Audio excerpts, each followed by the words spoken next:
43번째 비쿠와 네페시.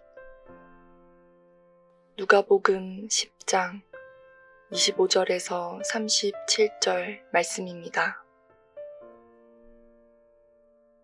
어떤 율법 교사가 일어나 예수를 시험하여 이르되, 선생님, 내가 무엇을 하여야 영생을 얻으리이까? 예수께서 이르시되, 율법에 무엇이라 기록되었으며 내가 어떻게 읽느냐? 대답하여 이르되, 내 마음을 다하며 목숨을 다하며 힘을 다하며 뜻을 다하여 주 너의 하나님을 사랑하고 또한 내 이웃을 내 자신같이 사랑하라 하였나이다. 예수께서 이르시되, 내 대답이 옳도다. 이를 행하라. 그러면 살리라 하시니, 그 사람이 자기를 옳게 보이려고 예수께 여쭈아오되, 그러면 내 이웃이 누구니이까? 예수께서 대답하여 이르시되, 어떤 사람이 예루살렘에서 여리고로 내려가다가 강도를 만나매 강도들이 그 옷을 벗기고 내려 거의 죽은 것을 버리고 갔더라. 마침 한 제사장이 그 길로 내려가다가 그를 보고 피하여 지나가고, 또 이와 같이 한 레위인도 그곳에 이르러 그를 보고 피하여 지나가되, 어떤 사마리아 사람은 여행하는 중 거기 이르러 그를 보고 불쌍히 여겨 가까이 가서 기름과 포도주를 그 상처에 붓고 싸매고 자기 짐승에 태워 주막으로 데리고 가서 돌보아 주니라. 그 이튿날 그가 주막 주인에게 데나리온 2를 내어주며 이르되, 이 사람을 돌보아 주라. 비용이 더 들면 내가 돌아올 때에 갚으리라 하였으니, 내 생각에는 이 3사람 중에 누가 강도 만난 자의 이웃이 되겠느냐? 이르되, 자비를 베푼 자니이다. 예수께서 이르시되, 가서 너도 이와 같이 하라 하시니라. 우리는 가끔 뉴스에서 선한 사마리아 법이라는 용어를 접할 수 있습니다. 이 법은 어려움에 처한 사람들을 돕는 행위를 장려하며 그 과정에서 발생할 수 있는 일정한 법적 책임을 면제해주는 법률입니다. 이 명칭은 성경에 나오는 선한 사마리아인의 비유에서 유래되었습니다. 법의 목적은 사고나 위급 상황에서 사람들이 주저하지 않고 도움을 줄 수 있도록 격려하는 데 있습니다. 일부 국가에서는 긴급 상황에서 도움을 줄 의무를 명시적으로 규정하고 있습니다. 예를 들어 프랑스나 독일에서는 도움을 제공하지 않을 경우 처벌을 받을 수 있습니다. 반면 대한민국이나 미국에서는 법적으로 도움을 강제하지는 않지만 도움을 제공할 경우 일정한 법적 보호를 받을 수 있습니다. 어느 날 한 율법사가 예수님께 영생을 얻는 방법에 대해 질문합니다. 율법사는 유대 율법의 전문가로 그가 자리에서 일어났다는 것은 다른 사람들이 앉아 있었으며 예수님께서 그들에게 가르침을 전하고 계셨음을 암시합니다. 영생은 오직 예수 그리스도의 대속의 은혜를 믿는 믿음으로만 가능합니다. 그러나 율법사는 하나님의 신령한 뜻을 제대로 깨닫지 못했기에 무엇을 해야 영생을 얻을 수 있습니까?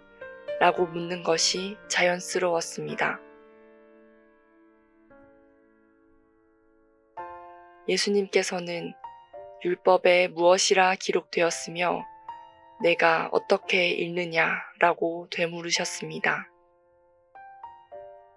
이에 율법사는 이렇게 대답합니다. 내 마음을 다하고 목숨을 다하고 힘을 다하고 뜻을 다하여 주 너의 하나님을 사랑하고 또 내 이웃을 내 자신같이 사랑하라. 그의 대답은 율법의 핵심을 정확히 요약한 것이었으며 예수님께서도 하나님 사랑과 이웃 사랑을 강조하셨습니다. 그러자 율법사는 다시 내 이웃이 누구입니까? 라고 묻습니다. 그의 머릿속에는 이웃의 개념이 유대인으로 한정되어 있었고 사마리아인이나 이방인은 포함되지 않았습니다. 예수님께서는 이를 바로잡기 위해 선한 사마리아인의 비유를 말씀하십니다. 예루살렘에서 여리고로 가던 중 강도를 만난 한 사람의 이야기가 시작됩니다. 예수님께서는 그 사람의 정체를 밝히지 않으셨습니다. 이는 민족적 구분을 초월하며 누구나 갑작스러운 어려움에 처할 수 있음을 암시합니다.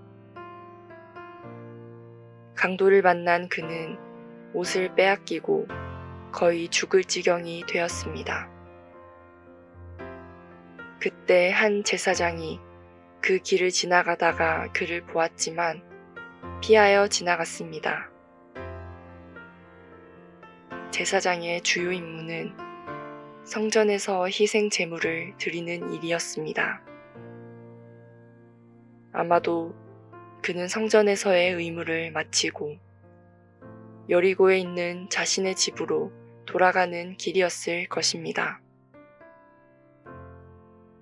당시 여리고에는 제사장과 레위인들이 많이 거주하고 있었습니다.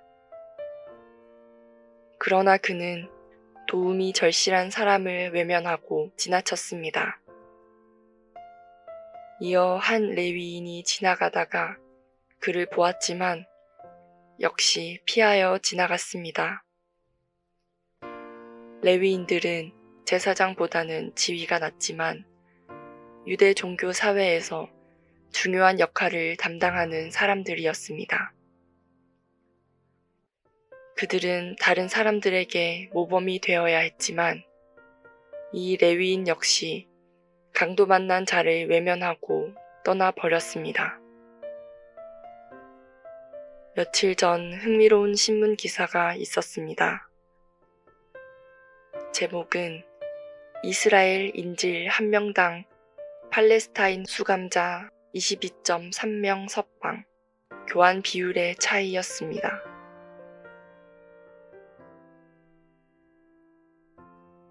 이스라엘과 하마스가 합의한 휴전안에 따르면 이스라엘은 인질 33명을 되찾기 위해 팔레스타인 수감자 737명을 석방하기로 했습니다.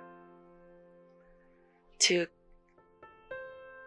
이스라엘 인질 1명당 팔레스타인 수감자 22.3명이 교환되는 셈입니다. 이스라엘이 불리해 보이는 조건을 받아들인 이유는 무엇일까요? 그것은 유대교 교리에 영향을 받은 이스라엘 국가의 이념 때문입니다. 탈무드는 한 생명을 구하는 것은 온 세상을 구하는 것과 같다고 가르칩니다. 2006년에도 이스라엘 군인 1명을 돌려받기 위해 팔레스타인 수감자 1027명을 석방한 사례가 있었습니다. 이처럼 유대인들은 생명을 소중히 여기는 많은 가르침을 받았지만 실제 개인의 삶 속에서는 그 사랑을 실천하지 못하는 경우가 많았습니다. 이런 상황에서 한 사마리아인이 여행 중 강도 만난 사람을 발견합니다. 그는 그를 불쌍히 여겨 가까이 다가갔습니다. 앞에 두 사람은 유대인이었고 세 번째 사람은 유대인들이 멸시하던 사마리아인이었습니다. 게다가 앞선 두 사람은 유대교 지도자들이었지만 이 사마리아인은 당시 유대 사회에서 제대로 된 사람 취급도 받지 못하는 존재였습니다. 예수님께서는 사마리아인을 등장시킴으로써 교만하고 완악한 유대주의자들과 강한 대조를 이루셨습니다. 사마리아인은 강도 만난 자의 상처에 기름과 포도주를 붓고 싸매어 응급 조치를 했습니다. 당시 기름과 포도주는 상처 치료제로 널리 쓰였습니다. 그는 나귀에 태워 주막으로 데려가 계속해서 돌보아 주었습니다. 여기서 돌보다는 헬라어로 책임적으로 보살피다는 의미를 담고 있습니다. 다음 날 그는 여관 주인에게 데나리온 2개를 주며 비용이 더 들면 내가 돌아올 때 갚겠다고 약속합니다. 이 사마리아인은 진정한 이웃사랑의 전형을 보여주었습니다. 그는 물질과 시간, 정성을 들여 도움이 필요한 사람을 돌보았습니다. 진정한 이웃사랑은 일시적이고 충동적인 행동이 아니라 책임의식을 갖고 끝까지 실천하는 것입니다. 유대인들에게는 피쿠아흐 네페시라는 예외 원칙이 있습니다. 유대교에서는 한 생명을 구하는 것이 율법 전체를 지키는 것보다 중요하다고 가르칩니다. 즉, 사람의 목숨을 구하기 위해서라면 율법을 어겨도 된다는 것입니다. 예수님께서는 양 100마리 중 1마리가 길을 잃으면 99마리를 내버려 두고 길 잃은 양을 찾으며 그 1마리를 찾았을 때 더욱 기뻐한다고 말씀하셨습니다. 율법사가 내 이웃이 누구입니까? 라고 물었을 때 예수님의 대답은 단순하고 명료했습니다. 가서 너도 이와 같이 하라. 예수님의 이 권위 있는 명령은 우리의 교만과 위선을 꺾어버리는 말씀입니다. 우리가 세상에서 이와 같이 행할 때 예수님께서 우리를 사랑하시되 끝까지 사랑하신 그 사랑을 조금이나마 이해할 수 있을 것입니다. 말씀을 마치겠습니다. 요한복음 13장 1절. 6월절 전에 예수께서 자기가 세상을 떠나 아버지께로 가실 때가 이른 줄 아시고 세상에 있는 자기 사람들을 사랑하시되 끝까지 사랑하시니라.